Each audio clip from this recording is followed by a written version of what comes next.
हम गायक बंशीधर चौधरी और हमारे छोट भाई गौरव ठाकुर जी। आज हम दोनों भाई मिलके एगो बहुत शानदार जीजा जी और साली के गीत आप सबके बीच लेके आयल बानी। तो ये गाना के ज़्यादा से ज़्यादा प्यार दी, आशीर्वाद दी और चैनल के लाइक सब्सक्राइब करी और घंटी दबा के टनटनाएल दी।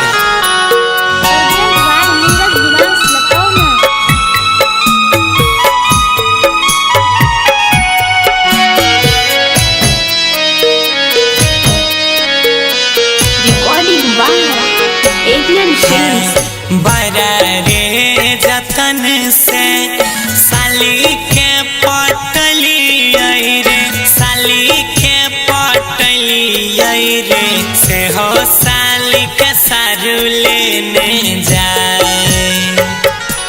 हाँ हाँ से हो साली के सारू लेने जाए।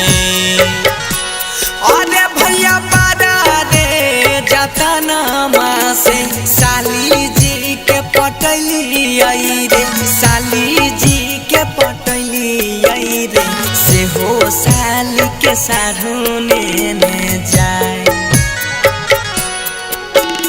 से हो साली के सारू लेने जाए।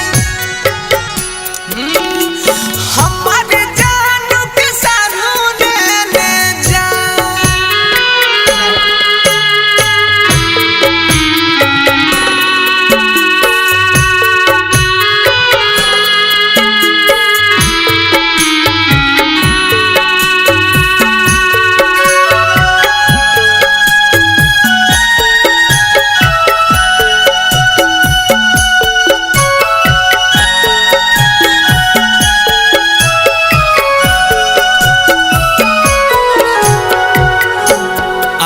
भैया दामी दामी लहंगा चोली किनी किनी देली हो, लानी लानी देली हो, सारू सारी पिन्हाई लेने जाए।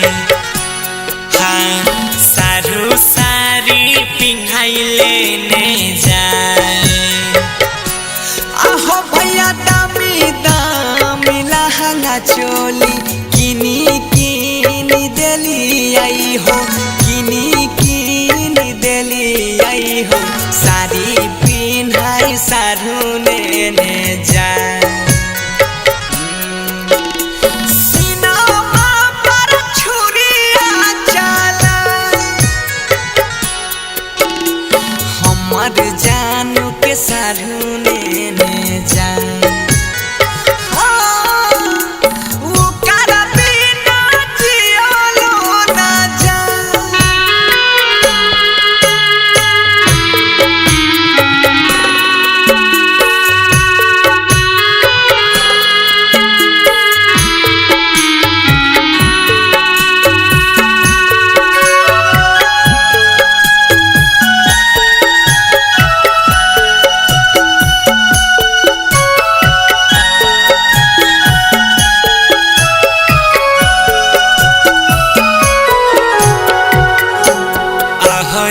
बेकार भेल करल धारल छुटा लई संगतिया हो, छुटा लई संगतिया हो, ससुरा जाई के जैते सब भुलाए। हाँ ससुरा जाई के जैते सब भुलाए। आहो भैया बेकार भेल करल धारल बनसिया गौरव के, सोनुआ विमल सब के, ससुरा जाई के जैते सब भूल।